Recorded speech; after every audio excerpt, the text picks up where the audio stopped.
Good evening, everyone. Welcome to the Balie. We have just listened to Oleg. Sorry, I will start again. Good evening, everyone. Welcome at the Balie. We just listened to Oleg Lychenko, who played the Bayon. He just performed parts 1 and 2 of Viktor Vlasov's 5 Views on the Gulag State. Viktor Vlasov is a composer from Odessa, Ukraine, and he has composed music based on Alexander Solzhenitsyn's The Gulag Archipelago. Thank you so much, Oleg. We will hear from you later on in the program again. My name is Sophie Rutefrans. I will be your moderator for tonight, and we will talk about the way that Russia is dealing with the war against Ukraine at the moment and also in the past.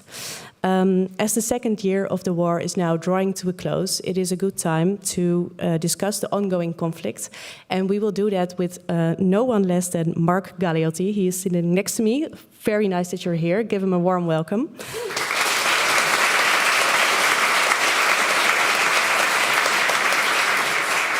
He is a leading historian, a conflict expert, and specialized in modern Russian history and organized crime.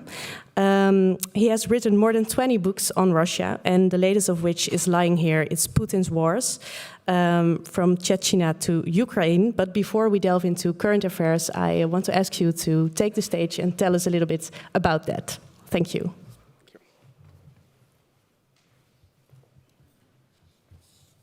Thanks very much for that invitation. And let me start with an apology. As you might be able to tell, I have a stinking cold. I have every hope that my voice will survive for the next hour and a half, thanks to the power of lemon tea. But my apologies if I have to cough and splutter my way through.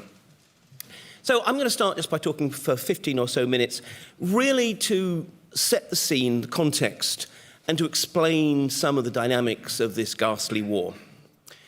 And the first point to make is how central war has been to Putin's notion of the Russian state. Almost every year that Putin has been in power directly and indirectly, Russia has been at war, declared or undeclared. Wars abroad, such as Syria, Georgia, Ukraine, of course. Wars at home, such as the appalling Second Chechen War, fought to force Chechnya back into the frame of the Russian Federation. And war fighting generally has clearly been one of Putin's key preoccupations, one of his notions for what makes a state. And the reason for that is not in of itself that he wants to invade. You know, some people say, oh, he wants to recreate the Soviet Union. He doesn't. Or he wants to recreate the Tsarist Empire. He doesn't. It's more fundamental than that. It's about how Putin sees the world. When it comes to geopolitics, he's very much a 19th century geopolitician. And I can't help feel that a Napoleon or a Metternich or a Bismarck would actually understand him a lot better than a lot of today's policymakers. As far as Putin is concerned, Russia is a great power. It just is. It's its birthright. And this is something he's been talking about since before he was president. We have speeches of his back in 1999 and so forth. But what does he mean by that? A great power in his mind, it's not about these modern hippie notions of soft power of example and interconnection and so forth. No. A great power has the capacity to essentially maintain a sphere of influence of neighboring countries whose sovereignty is subordinated to the great powers. He doesn't necessarily want to control these countries' every decision, but they have to know who's boss. And you do that by imposing it. If you're a country that can't stop someone else imposing its will on you, well then basically you're certainly not a great power. 19th century, after all, was also the age of colonization. Well, the heyday colonization. This period in which people thought the world was essentially divided into two sorts of country. Those who were able to reach out and impose their dominion on others, and those whose the only real question was who actually got to control them. That's very much Putin's mindset. I mean, Lenin used this formulation, kto kogo, who to whom. In other words, who gets to beat who gets to dominate whom. That is, I think, pretty fundamental to Putin's vision of the world. And that means force, if necessary. This is not a man who just simply uses military might just for the sake of it. He uses it when he thinks it's necessary. Why does he think it's necessary?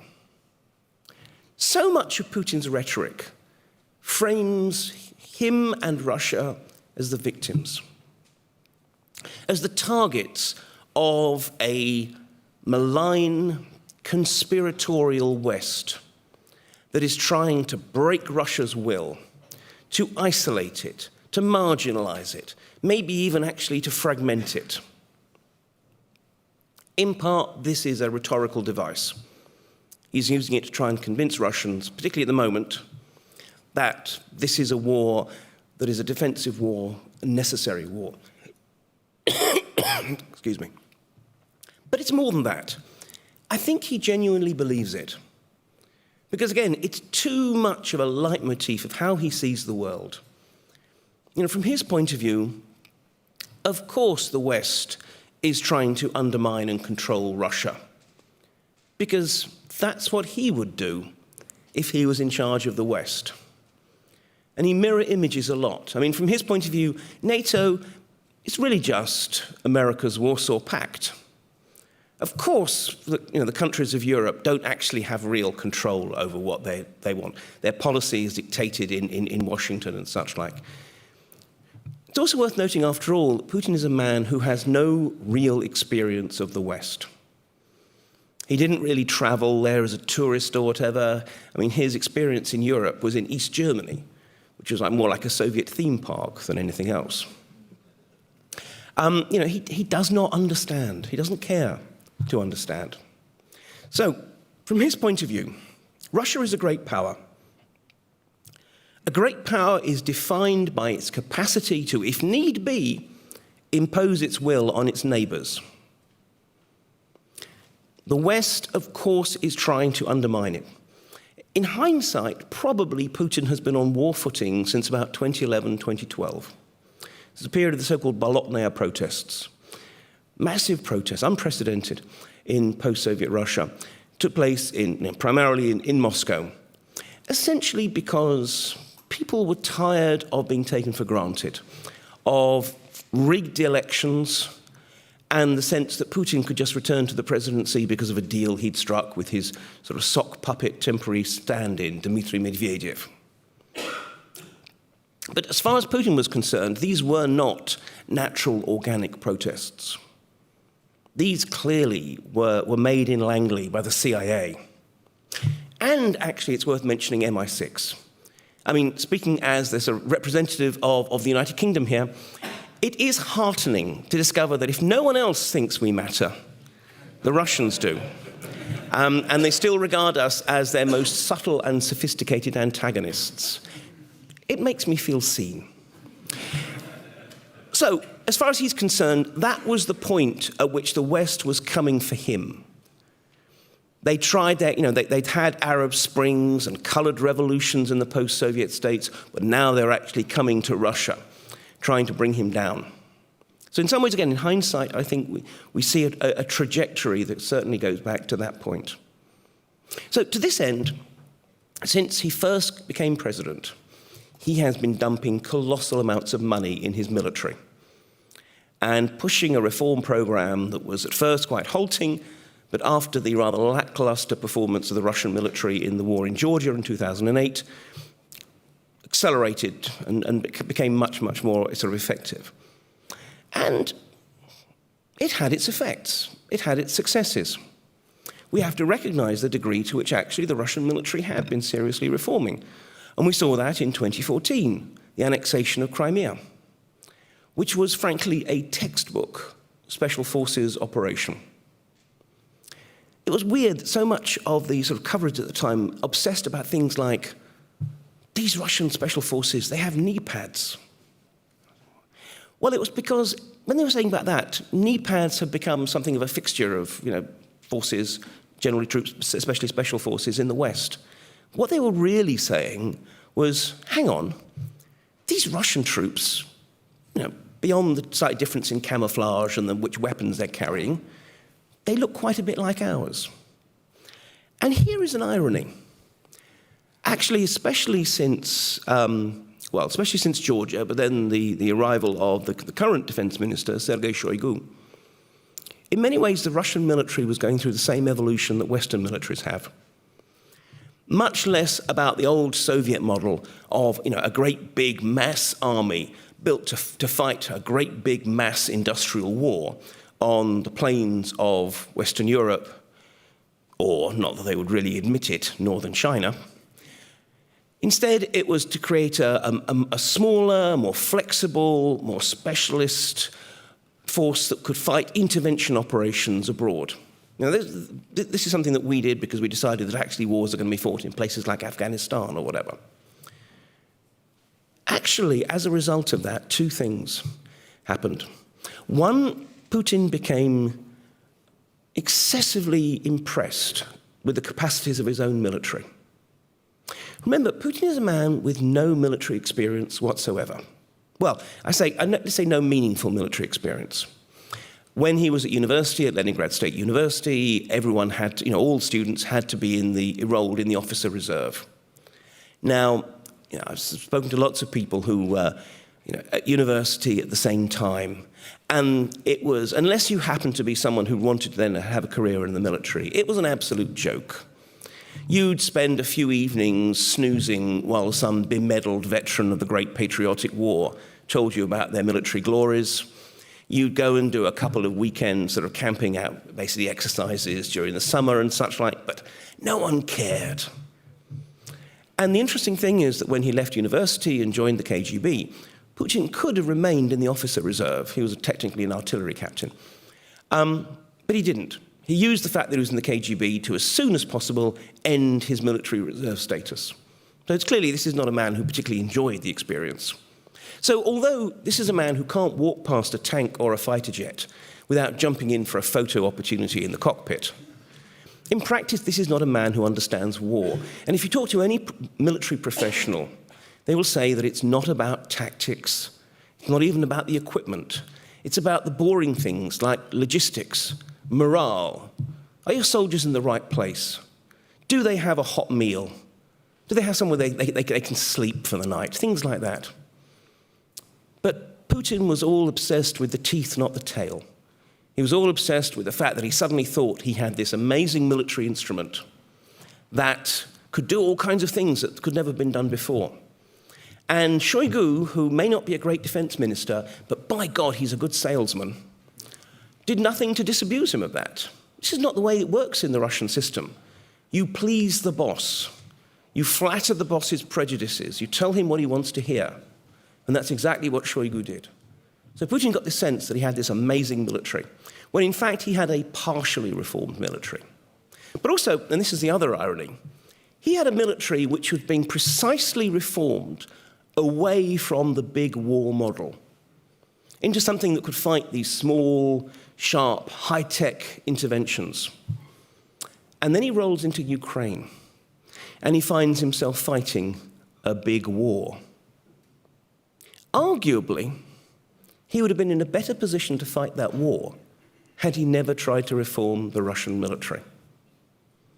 History is full of these wonderful little ironies. So here we are. Let me just kind of wrap up by sort of saying how all this fits. Ukraine, from his point of view, was clearly part of Russia's sphere of influence, part of Moscow's patrimony, its historic land rights. And it had the audacity to think that it had the chance to make a choice and align itself with the West. Well, that could obviously not be allowed. And what's more, it clearly was not necessarily the will of the Ukrainian people. Of course not. This was another Western artifice. This was about the West stealing Ukraine from Russia. So clearly something had to be done. And after the undeclared war in the Donbass had not done the job, he decided on military action. Military action which was not in any way the way that Russia's generals train to fight. They have a very, very intellectual approach to war fighting, all kinds of sort of models and algorithms for if you're going to move at this speed through this kind of terrain, this is what you need, and this is how much throw weight of artillery you need to. Basically, I sometimes feel that Russian officers need to be mathematicians as much as they need to be generals. None of that mattered. None of that was applied. Why were the Ukrainians so adamant until about 72 hours before the invasion, despite what the Americans and the Brits were telling them, that the Russians were not going to invade? The answer is that they had intercepted, they were basically listening in on the communications of all the various Russian troops and units along their border. And they were listening to these colonels and generals who themselves were convinced that they weren't about to invade. And it was only about 72 hours when the orders started to arrive.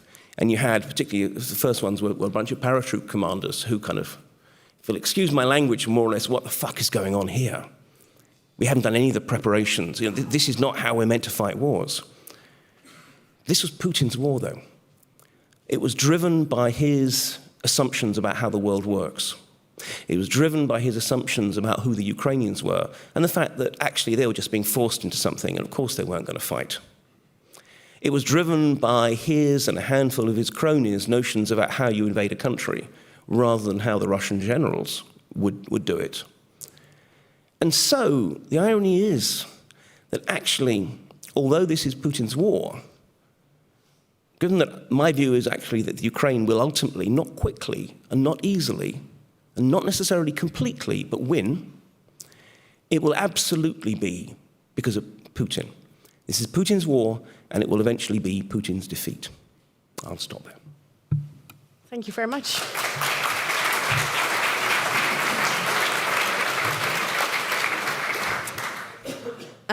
Before we go further on Ukraine and the war at hand, I wanted to ask you something about the way Putin redefined the army. Because in your book, you talk a little bit about sort of the spy, the bureaucrat, and the engineer. And those are three ways that the army was reinvented, actually. Could you tell me a little bit about those three steps? Well, this was really about three successive defense ministers who played a crucial role in Putin's, I wouldn't say reform, but let's say evolution of Putin's military. You had Ivanov, who in some ways was the KGB man that Putin wished he'd been. I mean, there's a little sideline.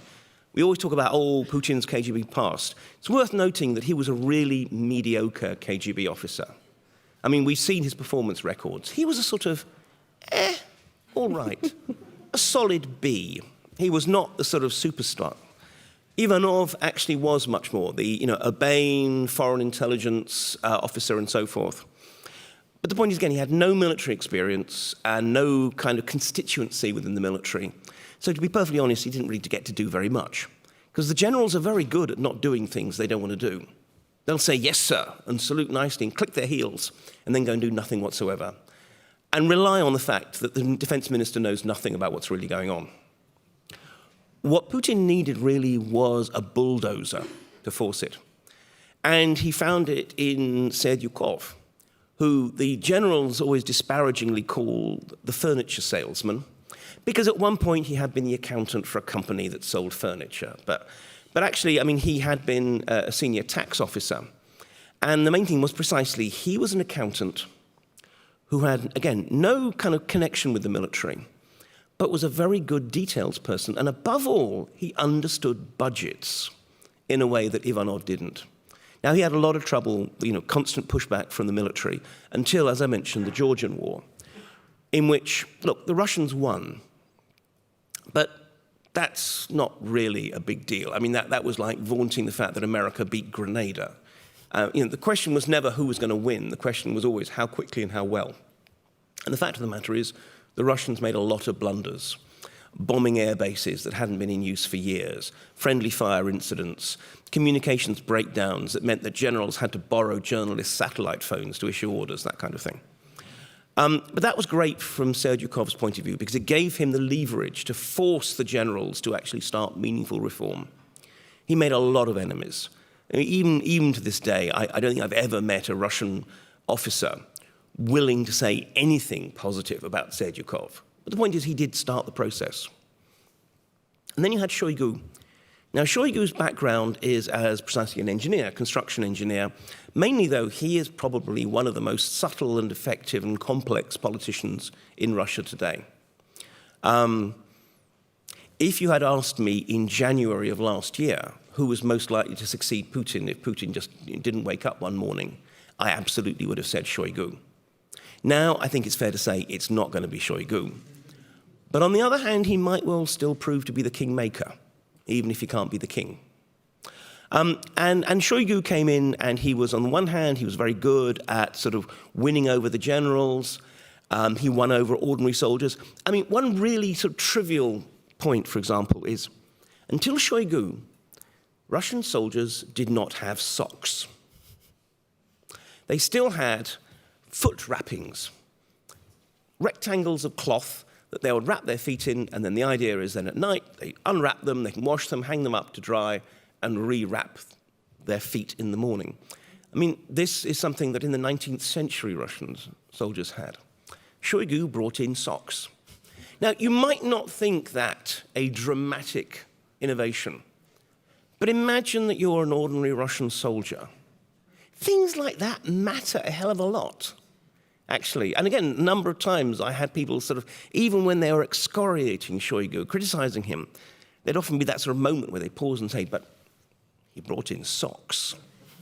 But Shoigu was also, as I mentioned, a good politician. And this is the thing. I mean, he was actually, he did continue to develop the military. He certainly put a lot of effort into building the military's public image, including this bizarre but extraordinary and quite fun cathedral, khaki cathedral, with murals showing the victories of the Russian military and such like. It is indeed, as I say, quite surreal. But, again, it showed that Shoigu understood politics. But again, the trouble was that Shoigu was not a soldier, and also he was a courtier. ultimately, I mean, the greatest task, the greatest thing he could have done for Russia is if in February of last year, when Putin was saying we're going into Ukraine, if he's probably one of the few people who might have been able to get away with saying, Vladimir Vladimirovich, it's not going to work out the way you want. He didn't, and we know the result. Do you honestly think that, because you just told us it was a surprise for the Russians as well, that they were really going to invade, do you think that Putin was convinced that it would be over in a day? Did he not see the war coming?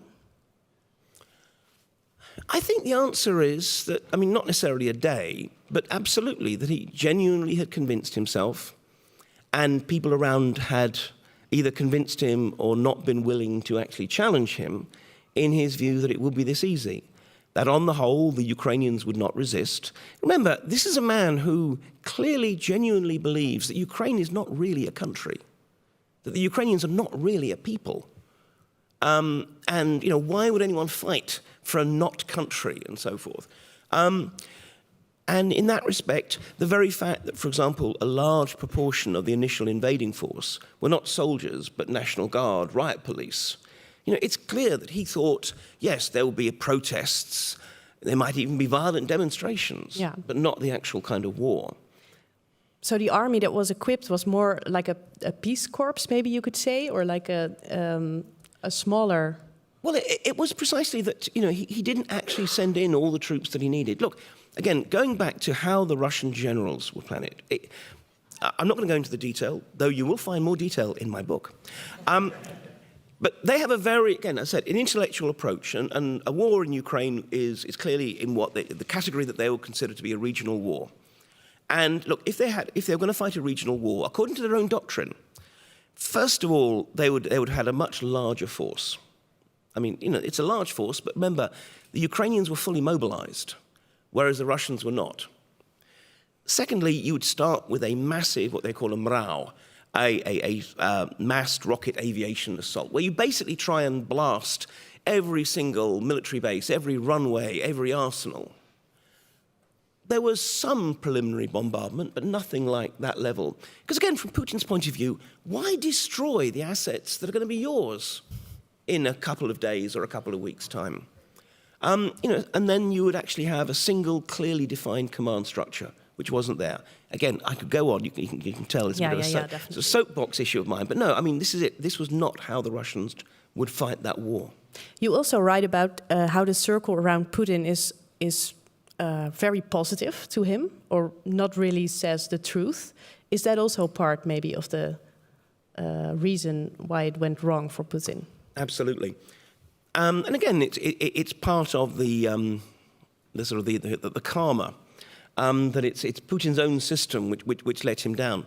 Look, I remember back in I'm pretty sure it was 2015, sitting down in Moscow with a recently retired, moderately senior Russian spy, who said, "Look, we've learned you do not bring bad news to the Tsar's table. In other words, you don't tell Putin what he doesn't want to hear. Your job in briefing is to basically tell him things that are comfortable for him, not to challenge him, which is exactly the opposite of what intelligence should do." And I think generally we see this throughout the whole system, that people queue up to pander to what he wants to hear. Of course, there are people in that central sort of structure who knew perfectly well that things are not going to go well. Probably one of the reasons why his foreign intelligence chief, Narishkin, at this televised meeting of his Security Council before the invasion, was mercilessly bullied. But also the man by the name of Kozak, who was his main sort of point man in dealing with Ukraine, we didn't actually get to see much of what he said to Putin. Again, because they probably just edited out the point where he was saying this may not be the way. Yeah.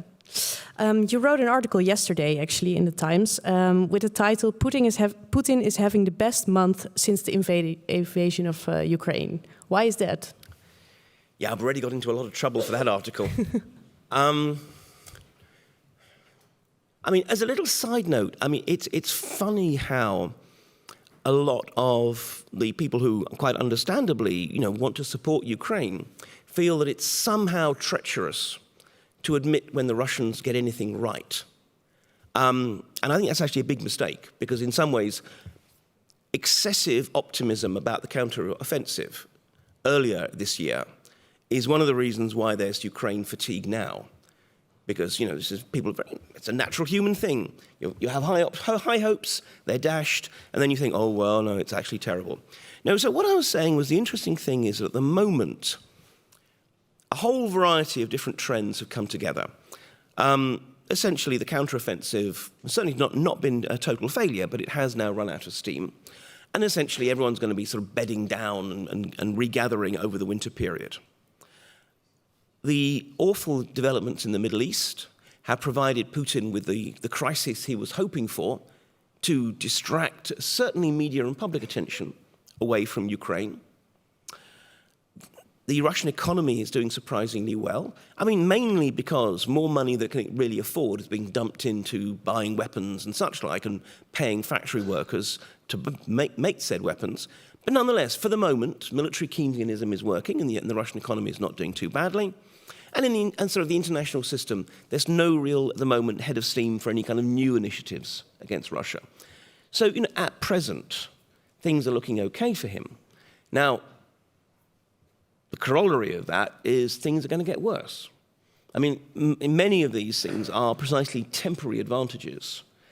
But for the moment, we just have to recognize that he's probably thinking things are okay because he's not, I think, anymore planning on winning this war on the battlefield. I mean, his best hope is that we in the West give up. We get divided, we get dispirited, and we no longer support Ukraine with the, let's be honest, billions of dollars, euros, and pounds that we spend every month in supporting Ukraine. And so, in a way, Putin wins by not losing. He reckons he just has to stay in the game. And sooner or later, we will give up, whether it's because of an election in the United States or something else. And then he will be able to impose an ugly peace of some sort on Ukraine. So he wants to keep the status quo as it is, and that would mean winning for the time being. Exactly. I mean, I'm not saying that he would mind if he could take Avdiivka or whatever, but ultimately, absolutely, if in a year's time his battle lines are pretty much where they are now, he will have every reason to feel happy. And Ukraine is, of course, dependent on Europe for a lot of their weaponry, also in the United States. And Russia is producing a lot of it themselves, right? Yes, I mean, obviously they're getting drones from Iran, ammunition from North Korea. I mean, the estimate is that basically 1 million rounds of artillery shells have been provided from North Korea. But let's be perfectly honest, 1 million rounds, it sounds like a lot. That's 1 month's hard fighting supply.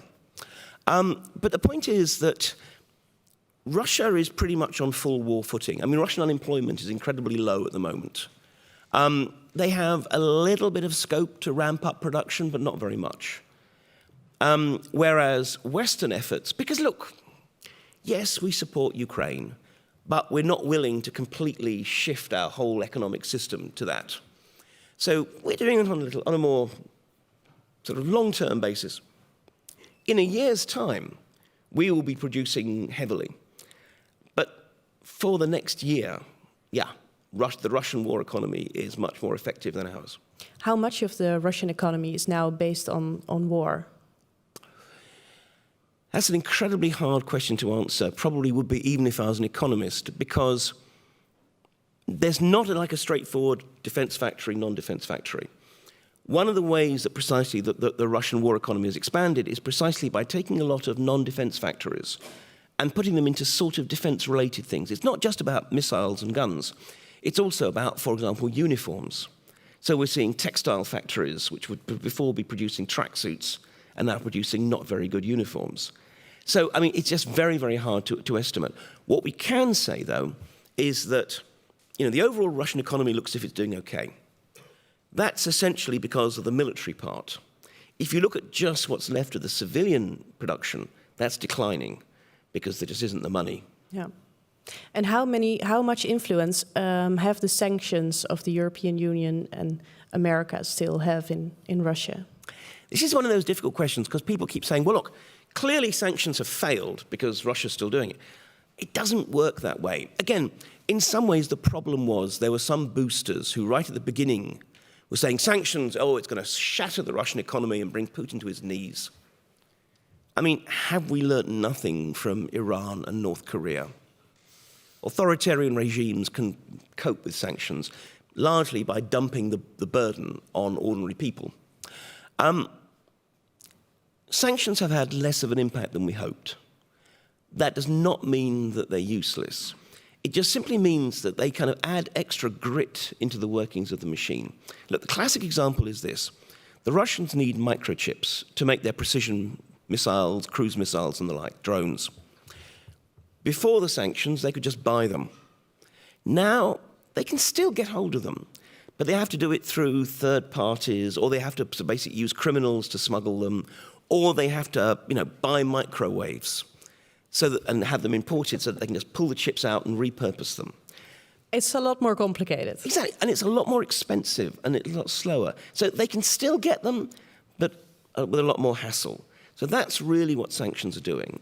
They add extra cost and time to the Russian war economy. And do these sanctions also have an impact on the popularity of Putin and the war for the regular people in Russia, or maybe for the rich people in Russia? I mean, look, obviously there's a lot of rich people who are really unhappy because they can't get spare parts for their BMWs and they can't travel abroad and their yachts are being seized. And again, there was this thought of, oh, this will turn the oligarchs against Putin. Maybe in 2014 that might have been true. But now, look, so you're a rich guy, big deal.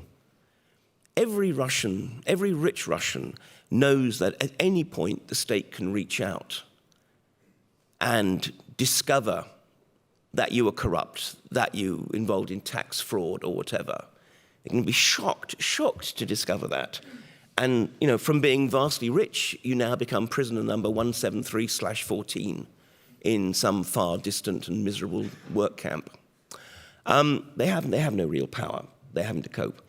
For ordinary Russians, the problem is actually cause and effect. They're noticing that things are getting harder. Life is getting tougher. And in some cases, they associate it with sanctions. But that doesn't necessarily mean they think, and that's why Putin was wrong. Yeah. They think that's why the West was nasty. I mean, I'll give a very specific example. Technically speaking, medicine is not sanctioned. However, the supply chains are so disrupted that often it's very hard to import medicine still. Now, I've got a friend who is virulently anti-Putin.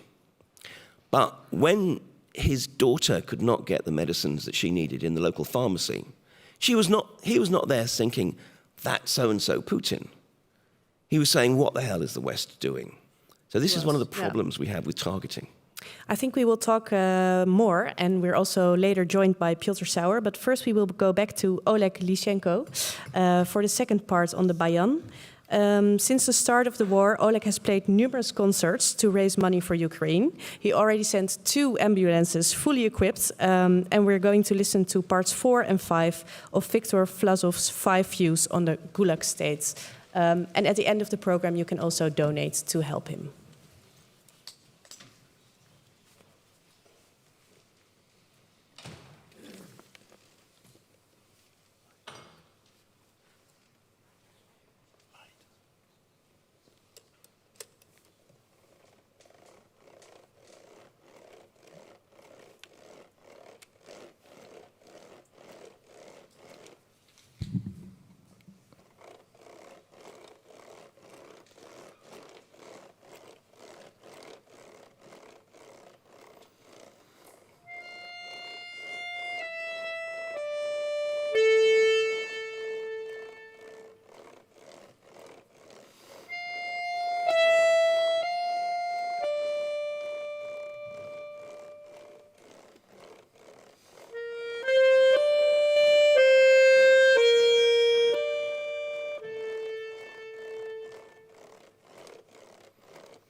Oh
Thank you so much. I would like to welcome Pjotr Sauer, Russian affairs reporter for The Guardian, born and raised in Moscow to Dutch parents.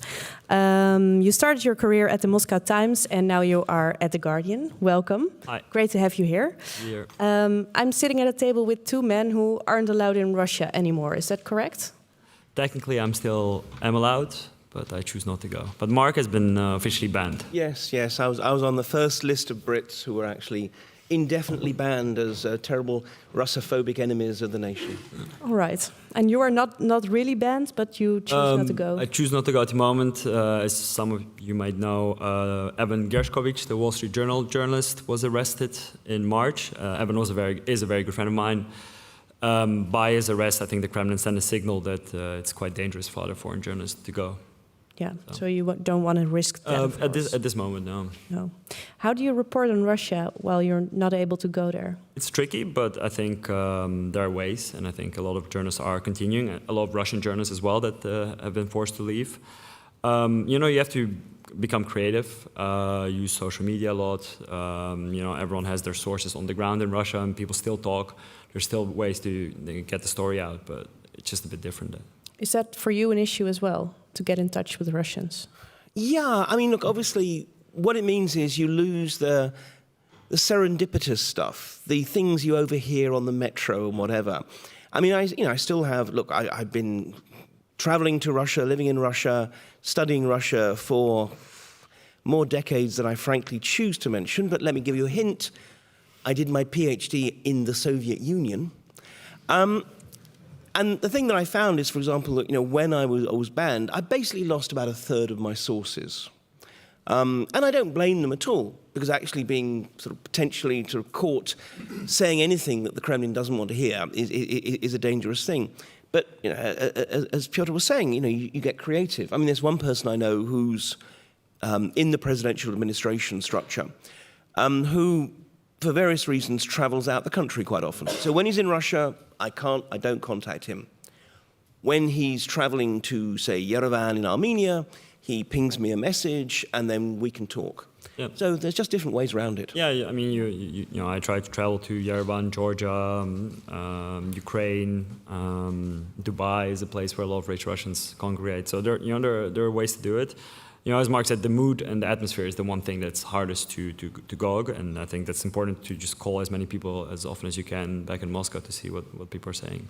Is the consequence also that you're more talking about people who are critical to the regime instead of people who are aligned still with Putin? It's a good question. I mean, your job as a journalist is try to get the real story out, right? And of course, many of my friends from Moscow were also against the war. But that doesn't give the real picture of what's going on. So I think it's my job to talk to people who are for the war and who have different views. Yeah. You talk a lot to soldiers, to people who are opposing the regime nowadays. And you brought a small video clip of a deserted soldier. Shall we have a look at it and talk about it afterwards? Yeah.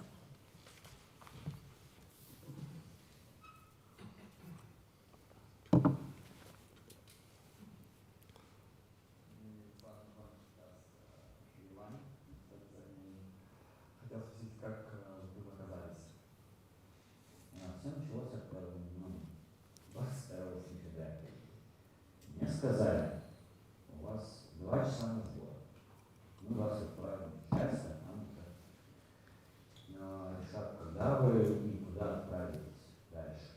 И в тот момент вы понимали, что вы едете на фронт. Конечно, только дурак мог бы это не понять.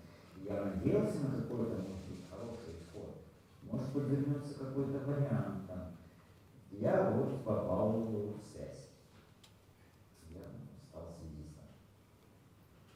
Косвенно обеспечиваю тут хорошую связь, я бывал тут людей. Как это ощущение? Да никак. Это очень тяжело на самом деле осознавать. Я, с одной стороны, я прекрасно бесконтактный, а с другой стороны, я не подписывал никакого контракта. Конечно, я сразу решил, я когда ушел, поехал в отпуск, я сразу решил, я не верну. И это еще подтвердилось событиями, которые происходили на фронте, когда я уехал. Весь наш фронт, весь наш полк отступил. Было очень много потерь. Мне безумно стыдно в какие-то моменты, что я бросился в боевых товарищей партии. Но в то же время я жить хочу. Я сам еще молод, и надежда на будущее еще не оставлена.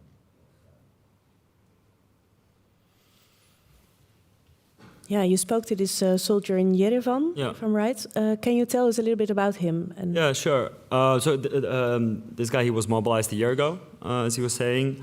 And I think he fled 2 weeks before I spoke to him. He decided to flee. I spoke to two guys right after each other in Yerevan. Many flee to, deserter soldiers. They go to Yerevan as their first point because you don't need a visa there. It's an easy place to hide. And I think the two soldiers I spoke to very much, summed up the types of Russian soldiers that retreat. You had him. He was a guy who seemed to be wanting to stay alive, basically. It didn't feel like during the interview he was strongly opposed to the war per se, but he just realized that by being there he might die. Before him, I spoke to another soldier. He was actually a contract soldier, so he was there from the start, and you could feel he was morally opposed to the war. So he was against Putin. He thought what his country was doing wrong. He was apologizing for it.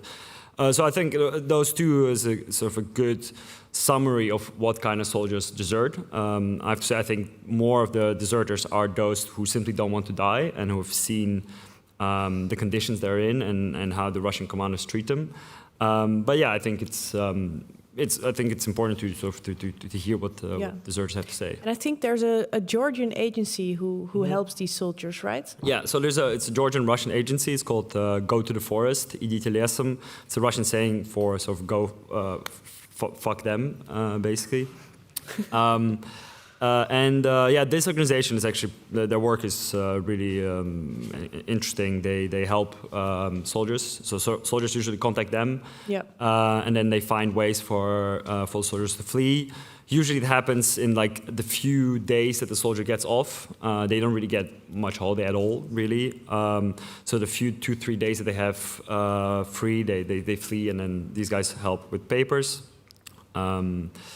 It's interesting that these deserters, they find this organization themselves through Telegram or through other channels, but they're very proactive, the soldiers. If you see a video clip like this, is this something that says a little bit about the morale of the troops in Russia right now, or do you think it's just a small amount of soldiers who feel this way? Look, I mean, most soldiers probably don't feel they have the option. Yeah. Very few soldiers are thinking, way, excellent, I get to sit in a muddy trench.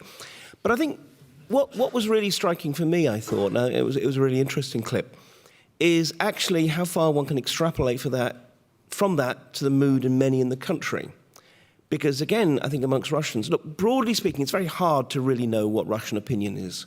But I would say that roughly we've got about a quarter who are broadly supportive of the war, a quarter who are broadly opposed, and a half who kind of don't really know, trying to keep their heads down, don't want to run the risk of saying the wrong thing. And amongst the people who are opposed, again, it's a mix of people who are saying, well, no, this is terrible because I can't go on holiday to where I would used to or whatever else. And then there are others who are morally opposed to what's going on.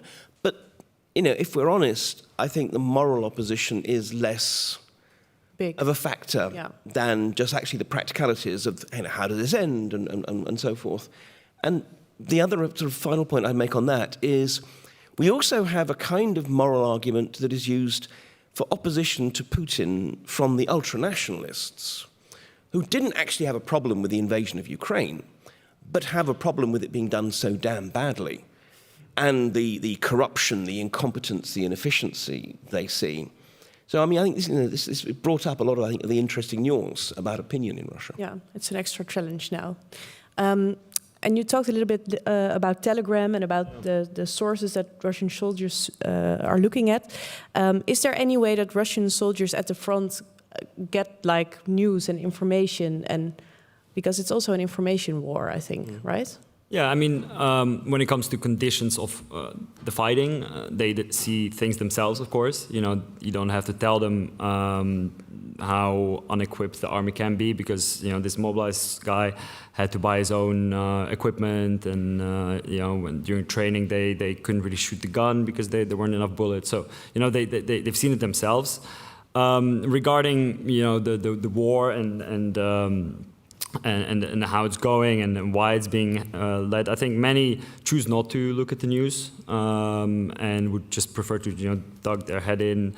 I think as this guy said, I think once you're in the war, it also becomes a thing with you're there with your unit. You don't want to disappoint them. You want to stay in, even if you are scared and would rather not be there. You feel a moral obligation. Yeah, I mean, also many come from this sort of being taught in school that you have to defend your fatherland, and if you leave, the word deserter has a very charged meaning in Russian language. So for them, even if they oppose the war, they don't want to be seen as a coward or have their family see them as a coward. Yeah. And how is Russia, on the other hand, influencing the information also in the West and in the region, perhaps? I mean, we have to realize that in some ways there's not one war but two. There is a very brutal kinetic war, shooting war taking place in Ukraine, and then there is a wider economic, political, informational, even legal war that the West is fighting with Russia and vice versa. And I think the Russians have a much less sort of siloed vision of how you fight wars. We have a tendency to think, well, there's spying, that's the job of the spies. There's information, and that's the job of maybe journalists or PR handlers or whatever. And to the Russians, it's all, well, this is just one continuum. So, yes, we continue to see massive Russian disinformation efforts and so forth. I do think that we often misunderstand how it works and what it's intended. It's not as though the Russians think that they have magic mind control powers, that they can actually change our views. And so someone who thinks that Putin's war is appalling, show him a YouTube video and suddenly he thinks, well, actually, come to think of it, those Russians have got a point. No. It's more that what they have is sort of two real things. One is so-called sort of infoshum, info noise, just almost trying to kind of create so much chaos and confusion that no one knows what is right. I mean, we saw this with MH17. Instantly, all the different narratives. Oh, no, it was a Ukrainian missile or a Ukrainian plane, or it was all a CIA plot and the people in it had already been dead, and all nonsense. But the point is enough nonsense to try and obscure the truth. The second thing they're trying to do is just basically exacerbate what for them is our big weakness, which is that we are democracies. We're a constellation of democracies with different opinions within our countries and between our countries. So what they want to do is exacerbate those differences. And given that the Putin regime has no real ideology, it's not like the old Communist Party of the Soviet Union, basically Putin's propagandists can support the left or the right. Secessionists and federalists and nationalists, they can support Black Lives Matter movement and the National Rifle Association at the same time. So all they're trying to do is basically just neutralize us by having us so divided that basically we can't focus our efforts on anything. Yeah, we can't talk to each other anymore. Do you also see this problem? Yeah, I mean, what Mark said, I think it's important to remember that these misinformation campaigns, they work only on fertile ground, of course. And what we've seen in the 2016 election, it would be easy to blame Trump winning just on Russia misinformation. And I think many have tried to do that, but the truth is Trump is running again, and he might win again, which would be awful for Ukraine. And now it doesn't seem like there's Russian information involved, disinformation. So important to remember for us in the West that the Russian disinformation falls on already prepared grounds. We are sensitive for it. We are sensitive, and they play on already our sort of insecurities, angers, xenophobic sentiments. Before we go to the audience, because I'm really curious to hear from you, I want to touch upon one more topic, that is the Wagner Group. One of the biggest news stories of last year was the armed rebellion of the Wagner Group and the death of Prigozhin. How do you look at what happened there? I think it's really interesting that at first we sort of think, oh my God, this is extraordinary. Well, from the point of view of 21st century Westerners, it is extraordinary. On the other hand, if we were in the Renaissance, we would regard this as quite normal. This is how mercenary organizations renegotiate their contract, with a show of force and coercive negotiation. Prigozhin was not trying to actually topple Putin.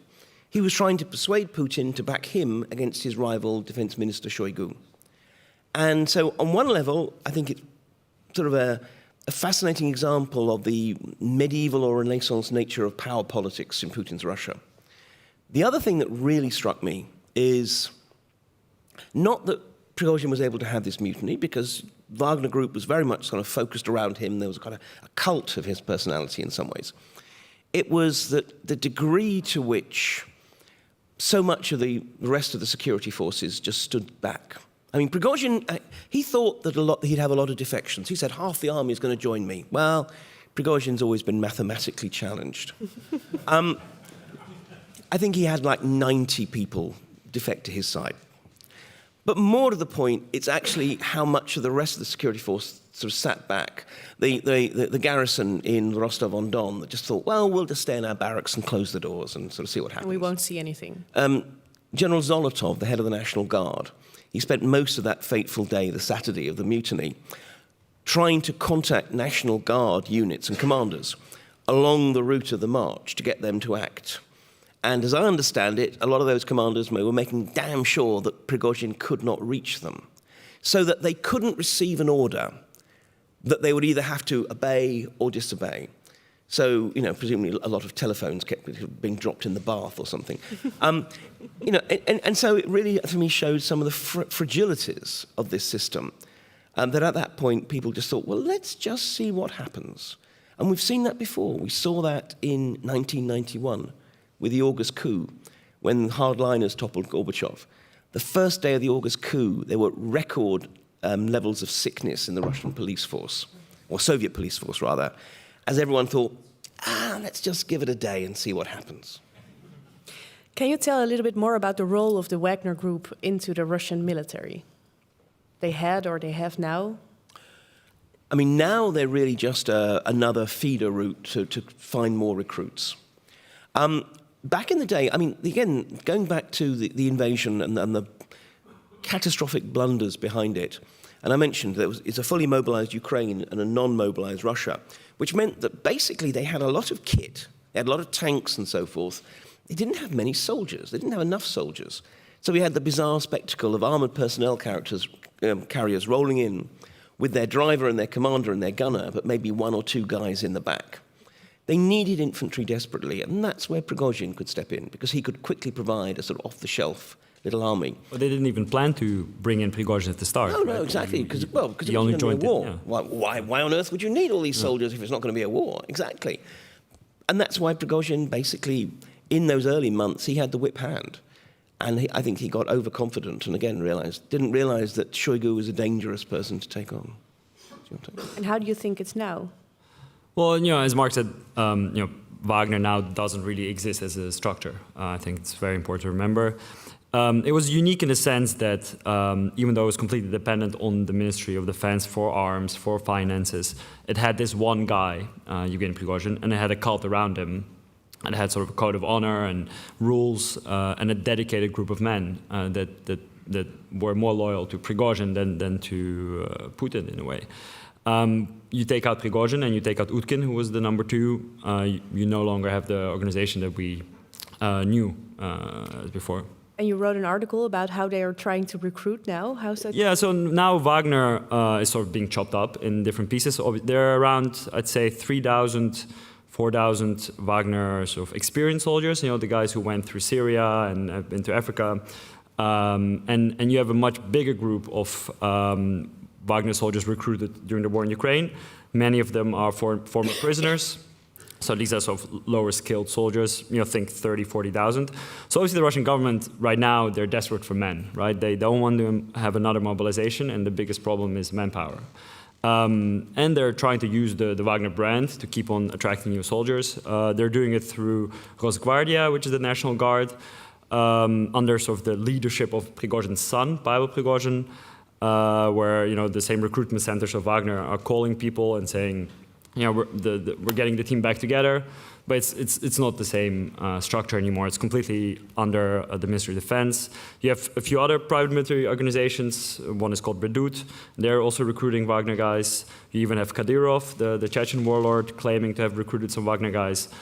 So, the group is completely being chopped up, and I don't think Putin will ever allow something like this organization to exist. I think for them it was a massive lesson on how not to let an organization sort of be this powerful again.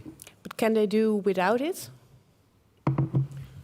This is the thing, Wagner was just simply another way of getting soldiers. I mean, it was unusual because it did, at one point, have a sort of critical mass of relatively experienced fighting men, which you also saw in, for example, the VDV, the sort of paratroopers and such like. But when it comes down to it, politics trumps war. Precisely, Putin got scared by the Prigozhin mutiny, and as Pjotr said, there's not going to be another Wagner. There's going to be something that uses the brand name. There's going to be all sorts of other different mercenary companies. Who knows, maybe there's going to be a Tchaikovsky next. But it's going to be a very, very different type of structure. And it's important to remember that he was already exhausting his resources. He sent around 100,000 prisoners that he recruited, many of them who died in Bakhmut. He sort of used that card. There weren't many other more prisoners he could recruit. Before the mutiny, why he launched it, he was already in a corner. He was losing, right? There was his last-ditch attempt to sort of, gain Putin's attention, and he failed. Okay. Maybe the last question from me, and then I will go to the audience. There is a lot of speculation about Putin's health and about whether he's maybe dead or not. Elections are coming up. Do you think he's staying? Yes. Oh, I mean, I do not believe that he's currently sitting in a fridge freezer somewhere on the outskirts of Moscow. That's good to know. That's good to debunk, right? Yeah. But of course he's going to stand. And, look, you heard it here first. I think he's going to win. He cannot not do so. I mean, I honestly think that before the war, he was contemplating stepping down. I think he was bored and tired of the job. Now, though, he knows he can't because it'd be too tempting for successors to use him as a scapegoat. So, there's going to be an election. It's going to be a sham election. The thing about Russian elections is what matters is not the result. We know what the result is going to be. It's how much effort does the state have to put in to get the results that it wants to announce. And so I think that's why people like me are going to be watching that with interest. Yeah. Yeah, I mean, there's one guy running against him in jail, Strelkov, Georgian, who's well known in Holland, of course, accused and sentenced for shooting down MH17. But otherwise, yeah, Peskov yesterday or Friday said that I hope Putin runs or someone like him. Obviously, the anecdotes about the clones came up right away, but yeah, he'll win, and it will be 80% or more, and 80% people show up.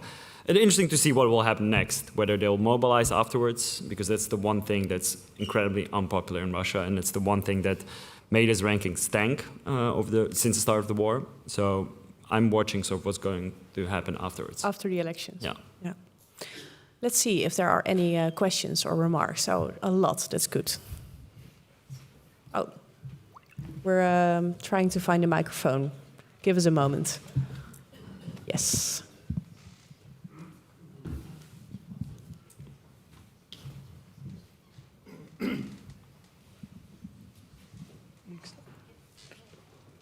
Hello, Mr. Galeotti. I have a question. As you just stated, Putin was quite bored before the war. He might step down, as you stated. Philip Short, in his most recent biography, stated that the war in Ukraine was the crowning jewel on Putin's career, that after the war he might step down. What do you think of that verdict?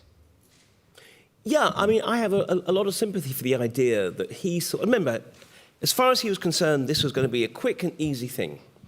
And then Ukraine would be back under Moscow's control. Belarus already, is more or less within Russia's orbit. So he would have been the Tsar who regathered the Russian peoples together. Again, as far as he's concerned, the Ukrainians and the Belarusians, they're just Russians with a funny accent. And that would, I think, maybe from his point of view, precisely have been that one crowning triumph. Because, look, he knows he's in the same position as any mafia boss. In a system in which law always takes second place to politics, stepping down means you put your fate in the hand of your successor. unless, from his point of view, he'd managed to make some kind of triumph that was so astonishing that it puts him up there with the ranks of the great state-building Russian heroes. And then he could perhaps have been able to step down. So, yes, I mean, look, it's entirely speculation. But I wouldn't be surprised if part of what Putin was thinking was this would give him options to not have to... Because let's face it, the real job of a Russian president these days should not be about war fighting. It should be about things like pension reform, infrastructure development, things that clearly Putin did not become president to do.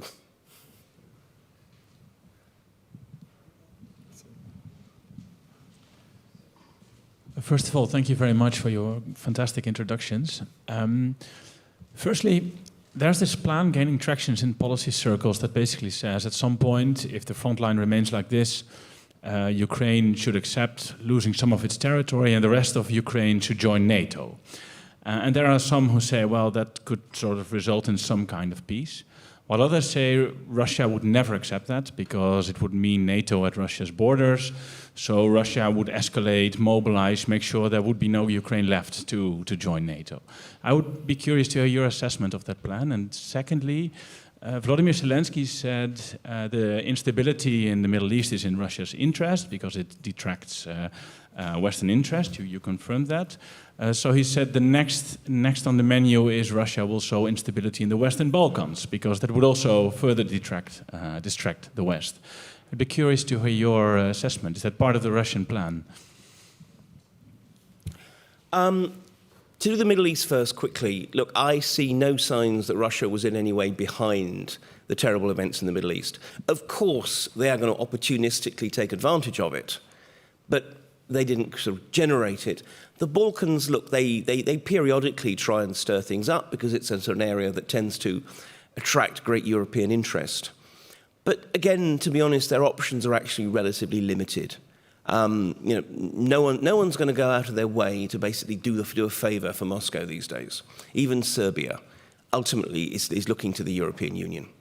On the point about a deal, look, I mean, at the moment, it's clearly neither Moscow nor Kyiv are in a position to seriously talk about talks.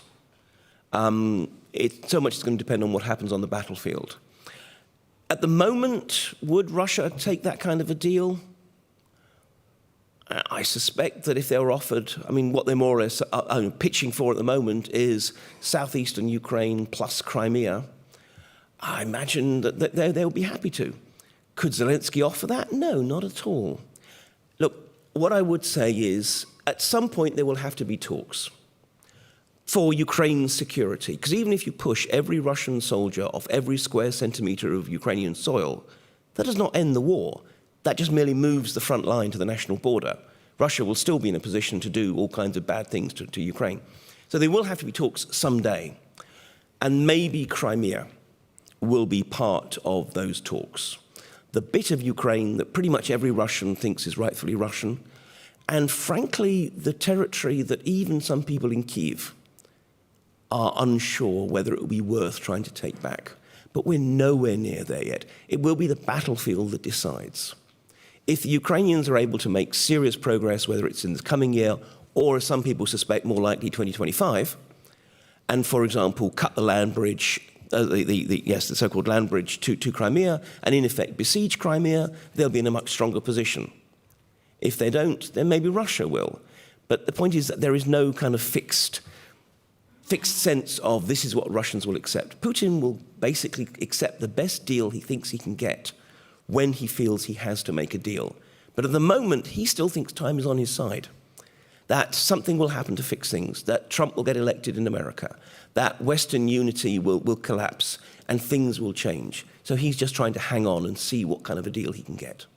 Yeah, I don't think Putin would take the NATO deal right now. I think he's definitely waiting for the U.S. elections. That could be a game changer for him. I think he could stop the war right now, and Russians will be okay with it. But it will be for himself harder thing to sell the deal with NATO right now. So I find those discussions right now a bit pointless, to be honest.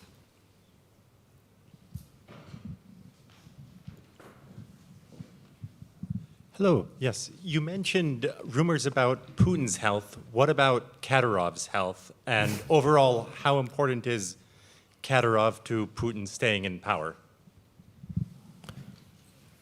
I don't think Kadyrov is important to Putin staying in power. I think, in some ways, the Russians are prisoners of their literature. They were all raised on the 19th century tales of the Chechens as being incredibly fearsome and always, sort of will basically always pursue a blood feud and such like. And I think they've convinced themselves that Kadyrov is the only person who can maintain control over Chechnya. They're terrified of a third Chechen war at the moment when 97% of their army is currently in Ukraine. Kadyrov's health.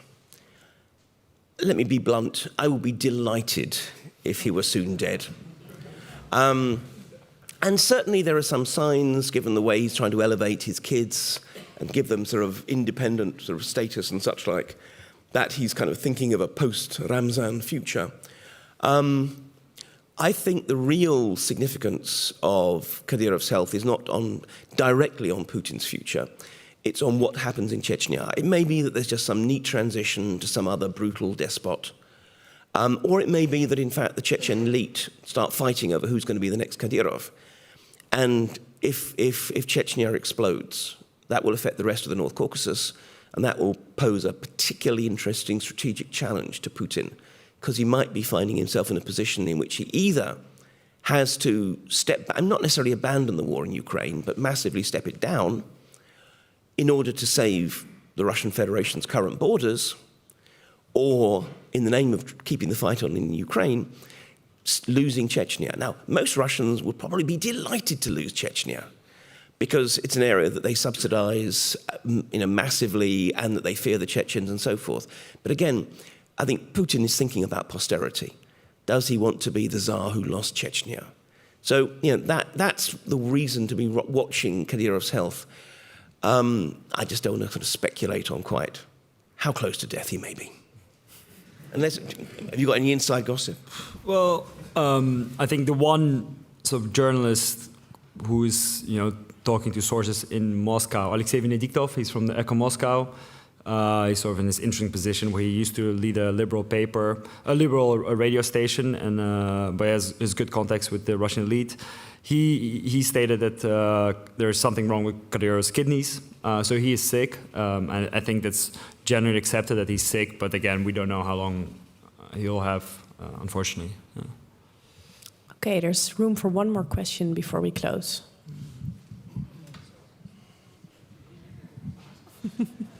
Hi, first girl here, thank you. Thank you very much for the debate. I was wondering, what kind of fate do you see for Russia when they lose the war? Do you see the possibility of a revolution, outside or inside? Thank you. Good question. Do you want to take that one first? Monopolize. I mean, I'm happy to take it. Yeah, I mean, define lose the war. That's sort of, I think that's a big question. We are talking about a nuclear country, and we haven't had a country with nuclear weapons losing the war the way, say Nazi Germany lost the war. We might see Ukraine taking back Crimea in the maximalist scenario, taking back Crimea and taking back all of that it lost since 2014. I think that would signify the end of Putin. I think that, but we're talking about a massive military defeat. There's lots, it's a very popular topic right now about decolonization and whether Russia will fall apart. I'm yet to see signs that we'll have 30 republics within Russia. I think there's a lot of wishful thinking in the West about it. I think a lot of the elites are very much connected to Moscow. They depend on Moscow, and separatism is not what it used to be in the early 90s. So I wouldn't be holding my breath even if Russia loses and Putin it gets toppled one way or another. I wouldn't be holding my breath to see sort of Russia disintegrate in many small republics.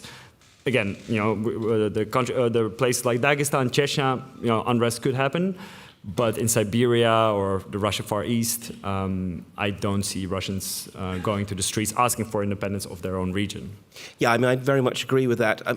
I can't help thinking that when Putin goes, whether it's illness or being toppled or whatever, it will be because, with a cabal of the current powerful figures deciding what's going to happen rather than revolution on the streets. I still think that Armando Iannucci's black comedy, Death of Stalin, is in some way one of the best guides to what happens after Putin goes. But look, I am unfashionably optimistic about Russia's prospects in the long term, in when we're talking about decades or generations. And one thing I do hold out for, in terms of the effect of losing in Ukraine, is that, look, Russia has never had to deal with its imperial past because it's always had alibis. In 1917, all that bad stuff, that was the Tsars. In 1991, all that bad stuff, that was the Bolsheviks. So it's never really had to come to terms with that. This may be for Russia what, for example, the Suez Crisis was for Britain, or Algeria was for France. The point when a declining imperial nation is brought up face to face with reality and forced to start the process. And I'd stress that, start. I mean, obviously, Britain, we've dealt with our imperial past totally, but the French, I'm not quite so sure.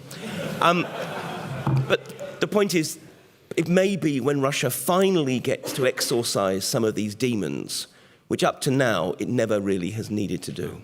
It tried in the early 90s, briefly. Yeah, I'm hard-pressed to find anything positive about the early 90s, though. Okay, I think that's quite maybe an optimistic note to end with, that change is possible. I hope that you both stay around for a little longer so people in the audience who still have questions can ask them. Thank you so much, Olok. Thank you for being here. People can donate if they want. Thank you so much for being here, Pjotr Sauer, and of course, Mark Galeotti. Thank you so much.